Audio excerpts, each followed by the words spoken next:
ओम साई राम। मैं साई शिक्षा चैनल के माध्यम से आप सबसे बात कर रही हूँ और बाबा की लीलाओं का तो बहुत ही कोई अंत ही नहीं है। बाबा हर पल हर क्षण लीला करते हैं, जो भक्तों को इतना दिल से छू जाता है कि बाबा को वो बाबा को हर पर हर समय याद करता है कि बाबा हर क्षण मेरे साथ ही हैं। कैसे एक भी क्षण भूल नहीं सकता, क्योंकि बाबा हमेशा एहसास दिलाते हैं कि तुम्हारे साथ ही है। एक बहुत प्यारी सी लीला हमारे साथ ही हुई है।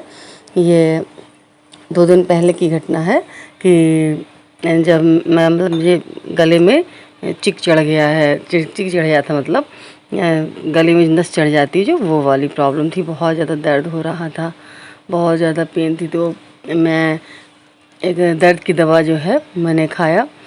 तो एक दिन मैंने पहले खाया तो मुझे हल्का सी ईचिंग हुई, तो मुझे लगा कि शायद घमौड़ी वगैरह है, वो ईचिंग कर रही है। फिर हमने थोड़ा सा आराम भी रहता है तो फिर हम ध्यान नहीं दिए उतना कि चलो भाई ईचिंग थी, हो गई।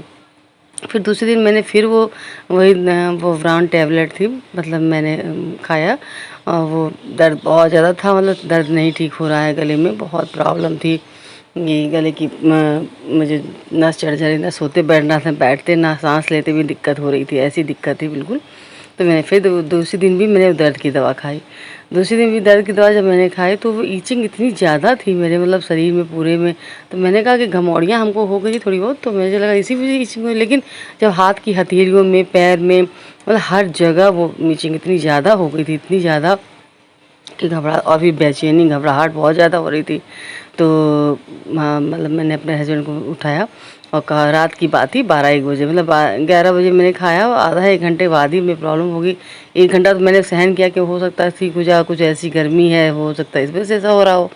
तो मुझे जब नहीं आराम मिला 1-1.5 घंटे तक, तो मैं बहुत परेशान अपने हस्बैंड को उठाया, मैंने देखे कि क्या प्रॉब्लम है। तो फिर उन्होंने कहा कि मतलब एविल वगैरह होता, वो अवेलेबल नहीं था घर पे रात में, 1 बज रहा था करीब।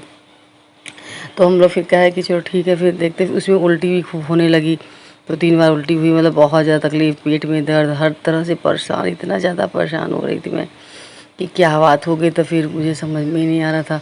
तो ये करते रहे, फिर हम ऐसे कह रहे थे, फिर ध्यान आया बाबा, हम अब मैं बार-बार सोच रही थी कि साईं बाबा को क्या कहूँ। फिर मैंने कहा यार रात है यार, सो रहे होंगे बाबा, पहले परेशान ना करें। मतलब मेरी ऐसी फीलिंग थी कि मतलब प्रभु कितना टाइम सोने का है, थोड़ा-सा चलो उनको रेस्ट करे तो मतलब ठीक हो जाएगा। मुझे ये लगा कि साईं साईं का नाम ले ही रहे तो ठीक हो ही जाएगा, बाबा हैं ही, तो क्या चिंता की बात है। मुझे ये हमेशा एहसास रहता है कि बाबा है तो कुछ नहीं होगा, थोड़ा बहुत है तो इतना, हर बात हर क्षण में बाबा को ही तुरंत बेचारे को परेशान कर दे, तो मुझे ऐसा अजीब सा लगता है, जैसे लगता है थोड़ा पहले सहन करो, हो सकता है कि ठीक हो जाएगी थोड़ी देर में।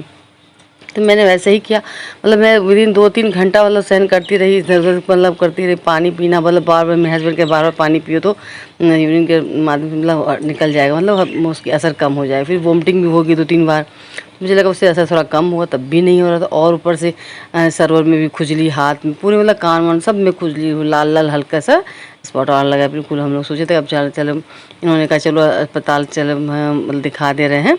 और रात का 2 बज रहा था समझ लीजिए। तो मेरी हिम्मत ना पड़ी, लेकिन फिर हम जब ऐसे कर रहे थे, फिर मैंने कहा चलो चलिए, मैं ऐसे हाथ पैर धो के जब बाबा का उदी लाई, अब उन्हीं को उठाना ही पड़ेगा। हम कहे कि अब जल्दी से जाइए, उदी लेके आइए, और वही वही उन्हीं से ठीक होगा अब। तो मैंने ऐसे कहा, तो मेरे हस्बैंड गए हाथ पैर धुल के और बाबा को उदी वहाँ से लाए। फिर वो जो ग्लूकोन डी था, मैं उन्होंने घोल के गिलास में मुझे दिया और उसमें उसी में उदी डाल दिया और लगा भी दिया थोड़ा बहुत यहाँ जहाँ इसी में। और आप मानेंगे नहीं, अब 10 मिनट भी नहीं, मतलब 6 से 7 मिनट में मेरी घबराहट, बेचैनी सब शांत हो गई, समझ लीजिए। ईचिंग भी शांत हो गया, बिल्कुल कहीं नहीं हो रहा था। मतलब 10 मिनट के अंदर में बाबा ने ऐसा करिश्मा दिखाया कि मत पूछिए। मैं अगर यही काम पहले कर दी होती तो हो जाता। मैंने मतलब मुझे ऐसा एहसास था कि मेरे पापा जग जाएंगे, मुझे परेशानी होगी उनको, तो मैंने उनको नहीं डिस्टर्ब करना चाहा। लेकिन बाबा भी देख रहे थे कि ये कितनी देर सहन कर पाती है, तो मुझे ऐसा लगा तो बाबा के देखिए ये लीला, इतनी प्यारी सी लीला। बाबा इतनी उस समय, उसके बाद 10 मिनट के अंदर सारी इचिंग गायब हो गई और मैं घबराहट बिल्कुल मतलब अच्छी तरह से हो गया। मगर चिक का दर्द नहीं ठीक हुआ, वो थोड़ा बहुत है ही, दर्द अभी भी है। लेकिन बाबा से जब मैं पूछती हूँ, कहती हूँ बाबा ऐसा क्यों, ये ठीक नहीं हो रहा, तो बाबा ने कहा कि मतलब जैसे कुछ ऐसा ज़्यादा कष्ट तुमको लिखा था, तो वो कम कम ही दिनों में कष्ट को मैंने इस चीज़ में ले लिया। मतलब मुझे कुछ ज़्यादा प्रॉब्लम मेरे आने वाली थी मेरे ऊपर, तो बाबा ने कहा कि थोड़ा ही इसी कष्ट को तुम सहो। मतलब बाबा का ये कहना है कि सहो। मैंने बाबा से समझ में आया, बाबा से पूछ रही हूँ तो बाबा कह रहे तुमको सहना पड़ेगा कष्ट, मतलब तो थोड़ा सा सहो और ठीक हो जाएगा। टाइम थोड़ा लगेगा, 2-4-10 दिन, मतलब ठीक हो जाएगा। ये बाबा ने मुझे ऐसा, जब बाबा से जब कनेक्ट हो जाएंगे, जब ज़्यादा बाबा से ज़्यादा क्या मतलब 2-4 दिन, ऐसा नहीं कि बाबा से बहुत सालों के बैठ के तपस्या करें और ये मंत्र जब, कुछ ऐसा नहीं है।